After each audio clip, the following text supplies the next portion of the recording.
하더라. 아멘. 네, 우리 9월의 첫 주일 아침 주님의 말씀을 붙잡고 이곳에 모여 예배드리는 우리 사랑하는 그린빌 가족들에게 우리가 기도했던 것보다 더욱 응답하시고 또 더욱 일하시는 하나님의 역사가 우리의 삶 가운데 언제나 충만하게 임하기를 간절히 기원합니다. 저희가 작년 4월부터 시작했습니다. 작년 4월부터 우리 창세기부터 요한계시록까지 말씀 대장정, 오늘 이제 대단원의 막을 내립니다. 요한계시록 말씀입니다. 이 요한계시록 말씀은 우리가 사실은 굉장히 주의 깊게 또 잘 들으면 굉장히 은혜가 되는 책이고, 그 하나님의 압도적인 그 구원의 계획과 사랑에 너무나 감사할 수밖에 없는 책이지만, 이 요한계시록을 조금만 이렇게 이상하게 삐딱하게 보기 시작하면 이제 각종 이단들의 그런 꾀임에 넘어갈 수밖에 없습니다. 성경의 가르침대로 살려고 노력하는 성경의 사람들, 이것이 우리의 목표입니다. 자, 오늘 이곳에 오신 분들은 참 대단하신 분들이 오셨습니다. 왜냐하면 20세기와 21세기를 다 경험한 분들입니다. 지난 20세기는 그동안 인류가 발전시켜 온 문명을 다 합친 것보다 더 큰 과학 기술의 발달을 이루어낸 시간이었습니다. 사람이 비행기로 하늘을 이렇게 날아다니고, 하늘뿐만이 아니라 심지어 우주에 달까지도 그렇게 사람을 보냈습니다. 의학기술의 발달도 눈부셔서 과거에는 불치병이라고 여겨졌던 병들이 치료가 되고, 또 그만큼 인간의 수명 또한 연장이 되었습니다. 자, 그런데 이런 어마어마한 20세기를 보내고 이제 21세기를 저희가 한 22년, 한 20여 년 정도 보냈는데, 20세기의 100년보다 더 많은 일들이 이 20년 동안 이렇게 많이 진행이 되고 있습니다. 우리 인공지능 AI가 우리의 삶 곳곳에 뿌리를 내리고 있습니다. 요즘에는 운전을 이렇게 내가 하지 않아도 자율주행으로 가는 차들이 이미 폭발적인 판매들을 기록하고 있습니다. 스마트폰이 없던 시절에는 과연 어떻게 살았을까? 이런 생각이 들 정도로 우리는 늘 손으로 이렇게 전화기를 들여다보고 있습니다. 손으로 이것저것 다 합니다. 물론 부작용들도 또 많이 있습니다. 지금 독일에서는 세계 교회 협의회가 열리고 있는데, 이번에는 팬데믹과 또 기후 위기에 대한 교회의 대응, 이것이 가장 중요한 주제 중 하나입니다. 인류는 지금 더 발전해 가고 있습니까? 아니면 점점 멸망의 길로 가고 있습니까? 알 수 없습니다. 그러나 분명한 것은 성경은 하나님의 구원 계획 속에서 이 모든 역사들이 진행되고 있다, 이렇게 말하고 있습니다. 요한계시록 말씀, 신비한 예언서 같고 또 인류의 종말을 다루고 있는 무시무시한 책처럼 그렇게 다가옵니다. 그래서 이단들이 가장 사랑하는 책이고, 숫자들을 이리 맞히고 저리 맞히고 또 나오는 상징들을 그럴듯하게 설명하면서 자기들만이 이 계시록의 비밀을 완벽하게 알고 있다, 이렇게 증거합니다. 그래서 2000년 전에 예수가 한 반 정도 이루었던 구원을 이제 그 구원을 완성하기 위하여 내가 왔다, 이렇게 말합니다. 그러나 그렇지 않습니다. 계시록에는 낯선 상징들도 많이 나오고 또 이미지들로 가득하고 숫자들도 자꾸 이것저것 나오고 천사와 괴기스러운 동물들이 등장합니다. 무시무시한 심판과 전쟁의 이야기들도 있습니다. 그러나 그렇다고 해서 전혀 기죽을 필요가 없습니다. 그런 것들은 해독해야 될 신비한 암호가 아니기 때문입니다. 그래도 나는 너무 궁금해서 못 참겠다. 도대체 그 숫자의 의미는 무엇이고 그 상징들의 의미는 무엇인가? 너무나 궁금하신 분들은 어떻게 해야 될까요? 수요 예배 나오시면 됩니다. 지금 수요 예배 때 요한계시록 강해를 하고 있습니다. 수요일 저녁 7시 30분입니다. 요한계시록은 그런 것들이 중요하지 않습니다. 한마디로 주님의 약속의 말씀을 끝까지 믿으면, 그 말씀을 붙잡으면 구원을 얻지만, 믿지 않으면, 그 말씀들을 놔버리면 심판을 받는다. 이것입니다. 오늘 읽은 말씀은 계시록에 등장하는 세 가지의 큰 심판들이 있습니다. 그 심판 중에서 첫 번째 심판인 7인의 심판입니다. 오늘 1절 말씀이 이렇게 시작합니다. 내가 보매 보좌에 앉으신 이의 오른손에 두루마리가 있으니 안팎으로 썼고 7인으로 봉하였더라. 한국이든 미국이든 국가별로 중요한 문서에는 1급 비밀이란 표시 도장을 딱 찍고 철저하게 관리합니다. 깊숙이 숨겨놓고 아무도 보지 못하게 합니다. 10년, 20년이 지나야 그때서야 공개할 수 있습니다. 그런 문서들을 취급할 수 있는 사람은 법적으로도 자격이 정해져 있는 사람이어서 그 사람만 볼 수 있거나 아니면 10년, 20년 지날 때까지 아무도 보지 못하도록 이렇게 봉인을 해놓습니다. 성경이 쓰여졌던 1세기 로마 시대 때도 비슷했습니다. 중요한 두루마리의 문서에 그 둘레에 이렇게 띠를 두르고 그 띠에 납 같은 것으로 딱 도장을 찍습니다. 임봉을 해서 함부로 사람들이 그것을 열어보지 못하도록 그렇게 만들었습니다. 하나님께서 오른손에 가장 중요한 두루마리 책 하나를 들고 계시는데 이게 굉장히 중요합니다. 왜냐하면 성경에서 오른손은 하나님의 권능을 상징하기 때문입니다. 두루마리가 하나님의 오른손에 들려 있고 또한 7인 실로 그렇게 봉해져 있습니다. 나중에 이제 우리 6장부터는 7개의 인을 하나씩 뗄 때마다 세상에 무서운 재앙들이 일어나게 됩니다. 그러나 다시 한번 말씀드리지만 요한계시록의 핵심은 재앙이 아니라 하나님의 놀라운 구원 계획입니다.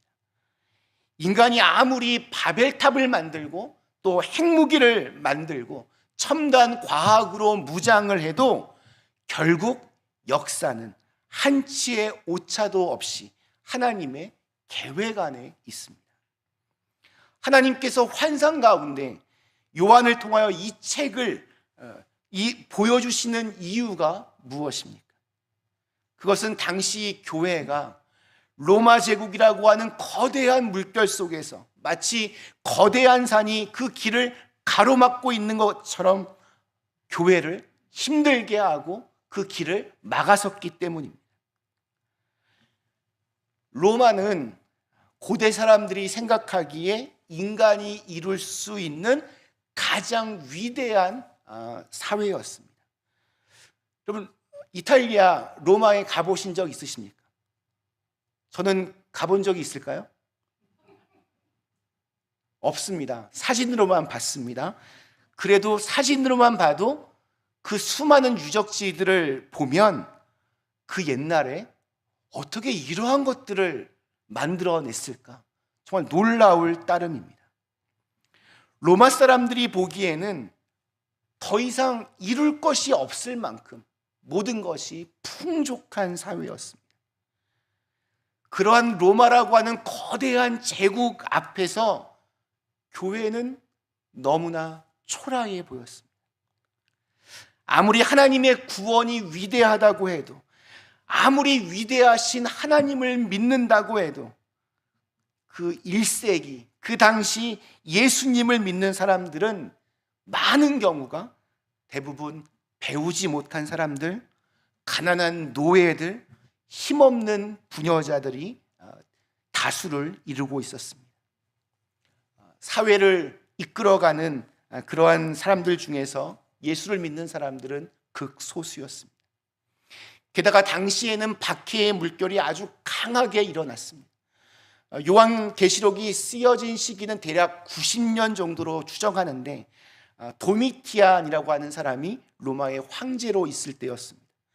도미티안 황제는 절대 권력을 향한 그 야욕을 불태웠습니다. 그는 자신이 살아있을 때, 통치하고 있을 때 모든 백성들이 자신에게 예배드릴 것을 명령합니다. 모든 공식 문서에 우리의 주, 그리고 우리의 신이 명령하신다, 이런 말로 시작을 했습니다. 그는 자신의 그 절대 권력을 휘두르기 위해서 반대편에 있는 적대적이라고 생각되는 모든 사람들을 몰아냈습니다. 자신의 동상을, 황제의 신상을 높이 세워놓고 사람들이 그 앞에서 예배를 드리기를 강요했습니다. 황제를 숭배하지 않는 것은 로마를 반역하는 것이다, 국가에 충성하지 않는 것이다, 그렇게 간주했습니다. 누가 눈에 제일 가시였을까요? 예수님을 주님으로 고백하는 그리스도인들이 이 로마의 황제의 눈에는 정말 눈의 가시였습니다. 그래서 이 도미티안 황제 때 어마어마한 박해가 일어났습니다.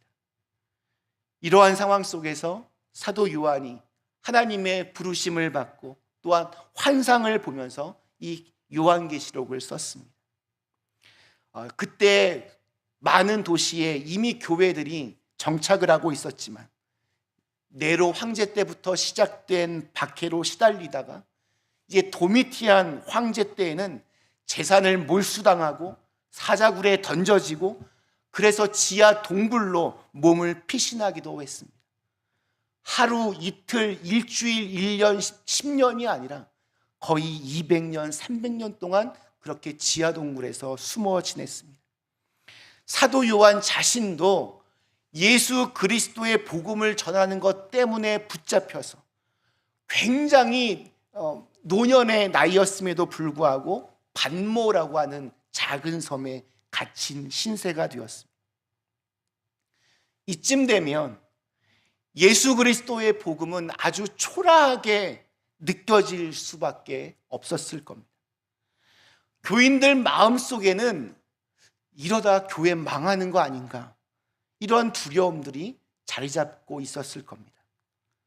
이처럼 교회가 엄청난 박해를 받으며 이제 망하는 거 아닌가 하는 상황 속에서 사도 요한의 눈에 무엇이 들어왔습니까? 그의 눈에는 이 복음의 진리가 7개의 봉인으로 된 책, 어느 누구도 가까이 할 수 없는 하나님의 오른손에 들려있는 두루마리 하나가 보이는 겁니다. 당시 로마의 법은 오늘날 법률 체계의 기초가 되었을 정도로 굉장히 정교하고 뛰어났습니다. 하지만 그렇게 뛰어난 문명을 가지고 있으면서도 동시에 로마 사람들은 검투사들을 서로 싸우게 하고 사람들을, 특히 그리스도인들을 잡아다가 맹수와 싸우게 하고, 그리고 한쪽이 비참하게 팔이 잘리고 피를 흘리며 몸이 찢겨지고 잘려져 나가는 것을 보면서 또 맹수에게 잡아 뜯기는 모습을 보면서 환호하고 박수를 쳤습니다. 이 얼마나 야만적인 문화입니까? 그들은 인간과 또 우주에 대한 많은 생각을 했고 학문도 많이 발전시켰습니다. 그렇게 인간의 지성을 떠받들면서도 동시에 수많은 우상들을 만들었습니다. 우리 그리스 신화, 로마 신화, 얼마나 거기에 신들이 많이 등장합니다. 요한계시록이 선포하는 것은 그러한 로마의 화려한 문명이나 인간의 높은 지성이 역사의 끝을 이루는 것이 아니라는 겁니다. 로마가 아무리 강력해 보여도 그 힘과 권세는 하나님 손에 달려있다. 그 힘과 권세 영원하지 않다. 그리고 정말 그렇게 되었습니다. 로마 황제가 아무리 대단한 힘을 가졌어도 하나님에 비할 수는 없습니다. 우리 4절에 보면 그 환상을 바라보는 사도 요한이 우는 모습이 등장합니다. 왜냐하면 지금 환상으로 보고 있는 두루마리가 그 봉인이 탁 열려야 역사와 구원을 다 알 수 있는데 자신도 그것을 열 수가 없고 어느 누구도 그것을 볼 수 있는 사람이 없어 보여서 그렇게 울고 있습니다. 그런데 누가 말을 합니다. 우리 5절 말씀, 장로 중에 한 사람이 내게 말하되 울지 말라. 유대 지파의 사자 다윗의 뿌리가 이겼으니 그 두루마리와 그 7인을 떼시리라 하더라. 바로 이것이 말씀 안에서 살아가는 사람들에게 주시는 하나님의 위로입니다. 오늘 우리에게 필요한 대답이 바로 이것입니다. 울지 마라. 유대 지파의 사자 다윗의 뿌리가 이겼다. 예수 그리스도가 이겼다. 오늘 우리가 처한 불안하고 이 힘든 상황에서 주님께서 주시는 위로가 무엇입니까? 우리는 아무것도 할 수 없지만 주님께서는 하신다는 겁니다. 우리도 울 때가 있습니다. 여기 요한처럼 크게 울 때가 있습니다. 나로 하여금 그렇게 울게 하는 이유가 무엇입니까? 무엇 때문에 우리는 울고 있습니까? 경제적인 어려움일 수도 있고, 특히 누군가가 나를 알아주지 않을 때, 그리고 내가 무시를 당할 때 분해서 눈물이 나기도 합니다. 또 내가 원하는 대로 일이 진행되지 않았을 때 실망하여 눈물이 나오는지도 모르겠습니다. 내가 간절하게 바라던 것이 있어서 그게 정말 돼야 하고 또 될 수 있다고 기대했는데 그게 안 되었을 때 정말 슬프고 저절로 눈물이 납니다.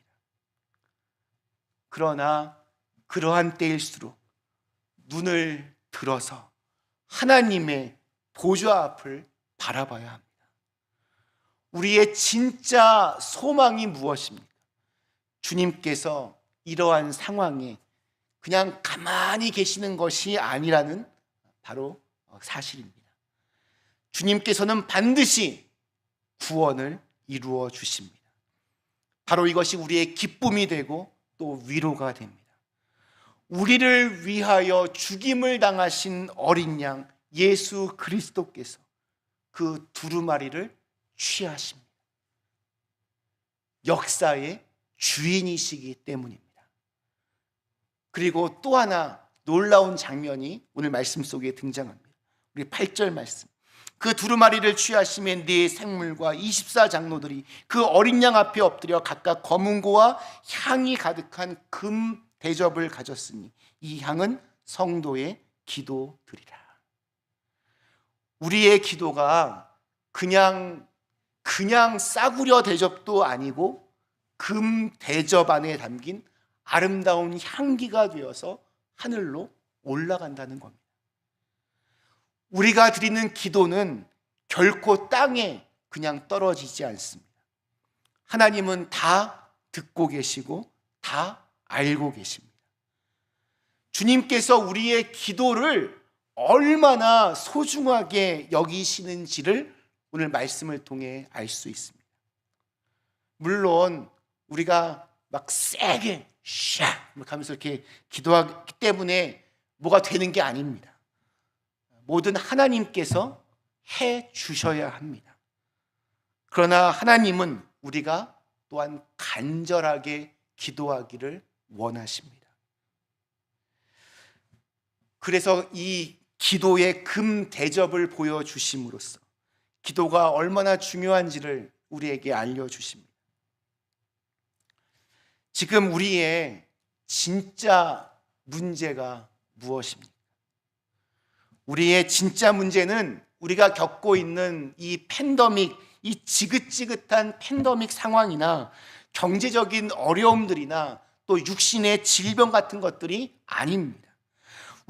우리의 진짜 문제는 가장 중요한 것을 놓친 채로 덜 중요한 것들을 쫓아다니고 있다는 것입니다. 이것이 우리의 가장 큰 문제이고 진짜 위험한 문제입니다.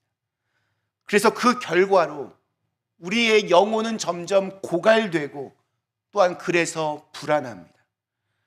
가장 중요한 것을 붙들지 않고 다른 것을 붙들면 자동으로 오게 되어 있는 것이 불안함, 염려, 걱정입니다. 우리에게 주어진 강력한 무기, 바로 기도이고 또한 말씀입니다. 특히 우리가 하나님께 기도를 드리는 것이 정말 중요합니다. 기도라는 것은 이게 내가 원하는 것을 그냥 막 따라라라 하고 말하는 것이 아니라 하나님과의 친밀한 대화입니다. 친밀한 대화를 나눈다는 것은 하나님과 나와의 관계가 그만큼 가깝다는 의미입니다. 주님께서 언제나 나와 함께 하시고 내 울음과 내 기도를 듣고 계신다 확신하는 사람들은 그래서 담대하게 자신의 길을 걸어갈 수 있습니다. 아무리 정말 재앙과도 같은 그런 일들이 벌어지고 눈앞에 믿기지 않는 그런 일들이 벌어져도 그래도 예수 믿는 사람으로서 그 모습으로 한 걸음 한 걸음 말씀에 의지하여 걸어갑니다. 가장 중요한 구원의 문제가 분명하게 정리가 되면 나머지는 그냥 부수적으로 따라오는 것입니다. 요즘에는 예수 믿고 구원받으라는 것이 너무 쉽게 들려서 너무 흔해 빠져서 이런 말도 있습니다. 요즘 구원이 10원보다 못하다. 구원이 10원보다 못하다.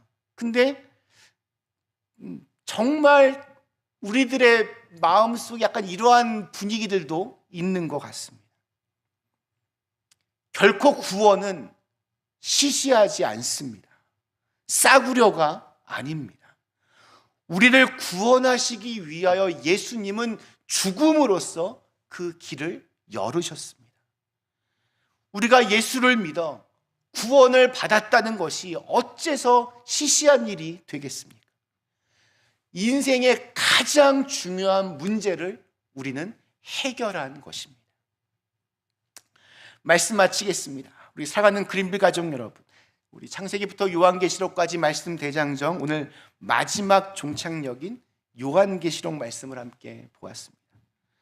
사실 창세기부터 우리 요한계시록까지 66권의 성경이 모두 증거하고 있는 것은 하나님은 저와 여러분을 위하여 위대한 구원 계획을 가지고 계시다는 겁니다. 나를 위해 예수님이 죽으시고 그 핏값으로 내가 구원을 받았다. 이것이 믿어지는 것은 기적 중에 기적입니다. 예수님을 몰랐던 예전의 내가 어떻게 지금은 예수님을 믿어서 구원의 길을 어떻게 가고 있습니까? 이건 정말 놀라운 일입니다. 끝까지 이 믿음을 지켜낸다면 팬데믹이 우리를 불안하게 하고 경제적인 어려움과 인간관계의 상처가 우리를 주눅들게 하고 교회의 안팎으로 우리를 시험 들게 하는 모든 문제들로부터 결국에 우리는 자유하게 될 것입니다. 결국에는 승리하게 될 것입니다. 우리 9절의 중반부부터 10절의 말씀이 이렇게 약속하고 있습니다.